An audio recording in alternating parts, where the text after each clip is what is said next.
It's going to take place right in one of the neighborhoods that has been struggling, and this is one of the first efforts to join as a community as Kenosha continues to heal and change. 1 year later, we are all still here, but we have not forgotten. Yet we still walk forward with faith that change will come. 17-year-old Bradford High School senior Anaya Irvin joined others in Kenosha's Civic Square to poetically speak their hearts about what it means to be black in Kenosha 1 year after the Jacob Blake shooting and the unrest that followed. A lot of people said that they cared, but once everything was said and done, we never heard anything against those people. And it's truly unfair because for people like you, for people who are not people of color, it goes away. But for me, this is my life.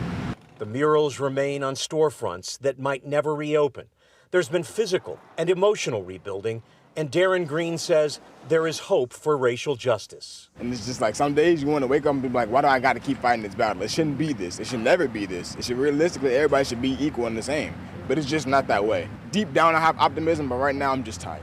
Shania Martin says she looks back at the civil rights struggle of the 60s for a blueprint on how to move forward. We're living it for ourselves with, instead of reading history, we are becoming history. So there's no blueprint, there's no right way to do it, there's no wrong way to do it. Well, that's the perspective from young people. Terry, what do African American leaders say about the relationship with Kenosha Police? Those I've spoken to say they're encouraged, Joyce. There's a new police chief who has been meeting regularly with many of the community groups.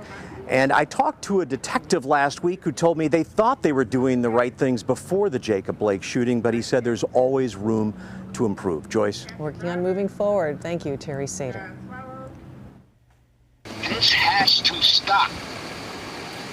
Our children, they have no future if this doesn't stop.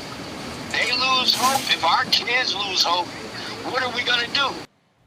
On Saturday, Jacob Blake delivered a message to supporters at a rally in his honor. He remains partially paralyzed from the shooting. At the rally, his family called for community solidarity and unity. The district attorney cleared Officer Shesky in Blake's shooting this past January. He said he didn't think he could prove Shesky and the other officers weren't acting in self-defense at the time. 12 News was the first to report that Shesky returned to work in March of this year. However, he is still not patrolling out on the street.